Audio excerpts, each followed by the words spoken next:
मुख्यमंत्री नीतीश कुमार ने भी शोक व्यक्त किया है, अपनी संवेदना जाहिर की है, दुख प्रकट किया है कि यह घटना नहीं है। लेकिन पीछे हम इस खबर के अलावा भी कई तस्वीरें हम आपको दिखा रहे हैं, जरा देख लीजिए। ये काफी अहम तस्वीरें हैं और ये तस्वीर देखिए किस तरीके से ये वही 14 नंबर प्लेटफॉर्म है, वही सीढ़ियां हैं और ये प्लेटफॉर्म पर जिस तरीके से आने वाले लोग, उसमें जाने वाले लोग ये इशारा कर रहे हैं कि किस तरीके से अव्यवस्था है, जो प्लानिंग है, जो मैनेजमेंट है वो कहीं नहीं। कल ही हादसा हुआ, 18 लोगों की मौत हो गई, यही वो सीढ़ी है और आज फिर से वही घटना की तरफ इशारा कर रही है। क्योंकि देखिए, आप देखेंगे यहाँ पर जो तस्वीरें हैं, यहाँ पर भीड़ जरूर यहाँ पर कम है, लोग जरूर एक तरफ से दूसरी तरफ जा रहे हैं, लेकिन आप कहिए कि यहाँ पर व्यवस्थाएं होनी चाहिए लोगों को भी। और देखिए बीच बीच में विसिल बजाए जा रहे हैं, तो ये देखना अहम होगा कि कौन है जो इन्हें इस भीड़ को नियंत्रित करने की कोशिश कर रहा है। फिलहाल ये तस्वीरें, क्योंकि अभी अभी गाड़ी आई है और ऐसे में जैसे ही प्लेटफॉर्म पर गाड़ियां आती हैं उसके बाद ये चहलकदमी बढ़ जाती है। लेकिन आज सुबह से लगातार हम मौजूद हैं और ये जो तादाद है इसी तरीके से चढ़ती है और इसके बाद 16 नंबर की तरफ मूव करती है और जिन लोगों को पहाड़गंज की तरफ जाना होता है वो 1 से 13 नंबर की तरफ बढ़ते हैं और अजमेरी गेट की तरफ से जिन्हें जाना होता है वो प्लेटफॉर्म नंबर 16 का सहारा लेते हैं। वहाँ एस्केलेटर लगा हुआ है, सीढ़ियाँ लगी हुई हैं। तो कुल मिलाकर जो हम ये तस्वीरें आपको दिखा रहे हैं, ये स्टैब्लिश ये कर रही हैं कि जो लोगों की जब भीड़ बढ़ती है, और आप समझिए कि जब ये घटना हुई कल, जब बहुत बड़ा कोहराम मचा, उस समय लोग इससे आ भी रहे थे, जा भी रहे थे, लोग फंसे भी हुए थे और सबसे बड़ी बात उसमें महिलाएं थी, बच्चे थे और सभी व्याकुल थे, सांस नहीं लिया जा रहा था और किसी न किसी तरीके से जो यहाँ कूली थे उन्होंने मदद पहुंचाई और आखिरकार उन्हें अस्पताल तक ले गए। और अब तक की जो रिपोर्ट है वो बेहद ही भयावह है। लोगों से ज़रूर हम कहना चाहेंगे कि आप सतर्क रहिए, थोड़ा देर में पहुंचेंगे, देर में ही स्टेशन पार करेंगे, लेकिन सुरक्षित पार करेंगे। फिलहाल ये तस्वीरें बहुत कई मायनों में खास हैं और ख़ास इसलिए क्योंकि यहाँ पर जो जीवन है वो अनमोल है, जीवन के साथ कोई समझौता नहीं किया जा सकता। फिलहाल ये तस्वीरें और हम मुजरिम को ढूंढ रहे हैं। सबसे बड़ी बात, किसके पीछे कौन है। कल जो भगदड़ मची उसके ऊपर कई बयान आ रहे हैं, शोक संवेदनाएं प्रकट की जा रही है, मुआवजे की बात हो रही है, मॉर्चरी की खबर हम चला रहे हैं, परिजन रो रहे हैं, सब कुछ हो रहा है। बावजूद इसके जो लोग हैं उन्हें भी समझना होगा और लोगों की समझदारी बेहद जरूरी है। आप देखिए यहाँ पर जो लोग हैं एक तरफ से जा रहे हैं और दूसरी तरफ से किनारे की तरफ अगर आप देखेंगे जहां पर रेलिंग टूटी हुई है, जिसकी तस्वीरें हमने आपको दिखाई, लोग मान नहीं रहे हैं। तो नई दिल्ली रेलवे स्टेशन का हाल कुछ ऐसा है। घटनाएं होती हैं, लोगों को दुख लगता है, थोड़ी देर के लिए शांत होते हैं, फिर जिंदगी कुछ ऐसे ही सीढ़ियों पर रेंगती हुई नजर आती है। यहाँ पर पुलिस के लोग मौजूद हैं, हम जरा देखते हैं, जरा पैन करके दिखाने की कोशिश करेंगे। वहाँ आरपीएफ के लोग शायद मौजूद हैं और वो देखिए बराबर विजिलिंग कर रहे हैं, लोगों को कह रहे हैं आप आगे बढ़िए।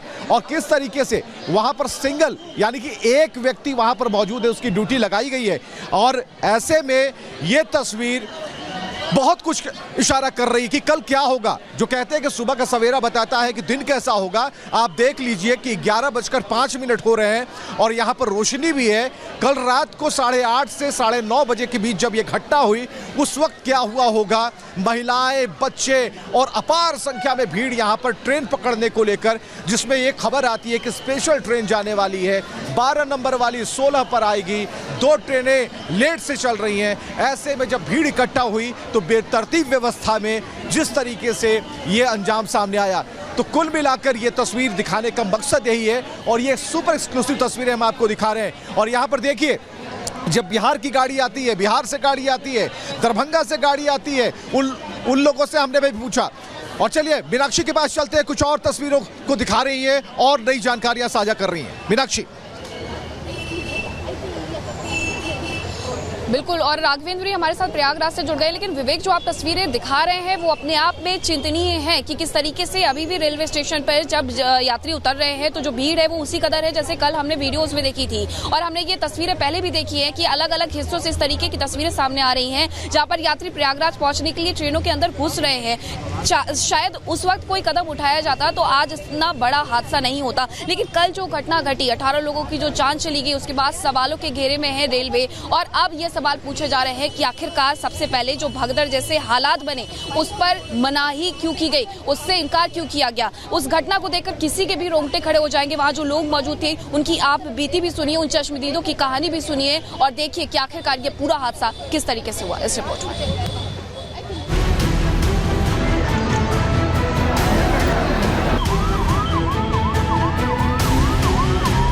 जो घटना हुई, भीड़ इसी रास्ते से आई थी और सबसे पहले वो 16 नंबर प्लेटफॉर्म की तरफ जाती है, उसके बाद 14 और 15 प्लेटफॉर्म नंबर की तरफ। यही वो रास्ता है जहां शनिवार रात को करीब 10 बजे भगदड़ हुई और दर्जनों लोग गाल की गाल में समा गए।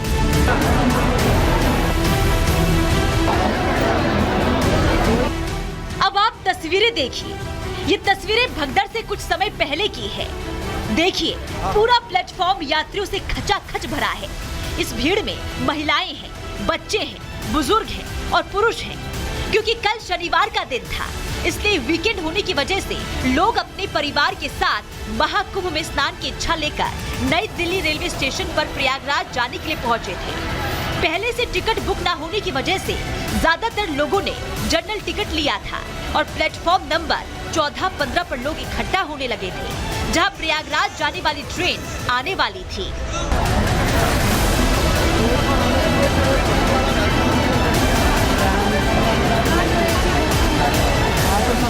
आमतौर पर किसी भी ट्रेन में जनरल बोगी के 4 डिब्बे होते हैं और हर एक कोच में यात्रियों के बैठने के लिए 100 सीटें होती हैं। लेकिन यहाँ एक बड़ी लापरवाही रेलवे की तरफ से होती है। भीड़ का अंदाजा लगाए बिना रेलवे जनरल बोगी के ही 1500 से ज्यादा टिकट बेच दिए गए थे। धीरे धीरे लोग प्लेटफॉर्म पर इकट्ठा होते चले जाते हैं।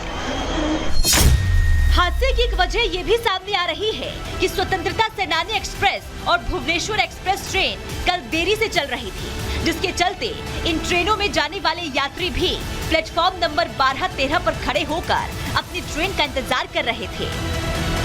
और इसी वजह से दिल्ली रेलवे स्टेशन के कई प्लेटफॉर्म यात्रियों से खचाखच भर गए। सीढ़ियों तक में लोगों का सैलाब था और रात करीब 10 बजे के आसपास जब प्रयागराज एक्सप्रेस प्लेटफॉर्म नंबर 15 पर पहुंची तो उसमें घुसने के लिए लोगों ने दौड़ लगा दी और यही अफरा तफरी भारी पड़ी। इस धक्का मुक्की के चलते सीढ़ियों पर खड़े हुए काफी लोग नीचे गिर गए और जो एक बार नीचे गिरा, कहा जा रहा है कि वो दोबारा उठ नहीं पाया। रात के तकरीबन 9:30 बजे के आसपास लोगों की जो भीड़ है, लोग ट्रेन में सवार होने के लिए प्रयागराज जाने के लिए लंबी तादाद में, बहुत ज़्यादा तादाद में, बड़ी तादाद में लोग जो है यहाँ पर इकट्ठा होते हैं प्लेटफॉर्म नंबर 14 पे। और उस वक्त एक अनाउंसमेंट होती है कि 12 नंबर पे जो प्लेटफॉर्म पे जो ट्रेन आनी थी वो उस पर नहीं आ करके वो प्लेटफॉर्म नंबर 15 पे आएगी। तो ज़्यादा की तादाद में लोग जो है वहाँ से मूव करना शुरू करते हैं और इस तरफ आते हैं। और ये जो पूरा का पूरा आप इलाका देख रहे हैं, ये इलाका पूरी तरीके से खचाखच जो है वो लोगों से भरा हुआ था और ज़्यादा से ज़्यादा तादाद में लोग जहाँ पे जो है वो दूसरी तरफ से प्लेटफॉर्म नंबर 12 की तरफ से यहाँ पर इकट्ठा हो रहे थे। और इकट्ठा होते गए उस दौरान भीड़ बढ़ती चली गई और लोगों की धक्का मुक्की उस वक्त जो है वो स्टार्ट हो गई। और यहाँ देख सकते हैं ये जो ग्रिल का पोर्शन है, ये ग्रिल पूरी तरीके से बिखर गया था, टूट गया था।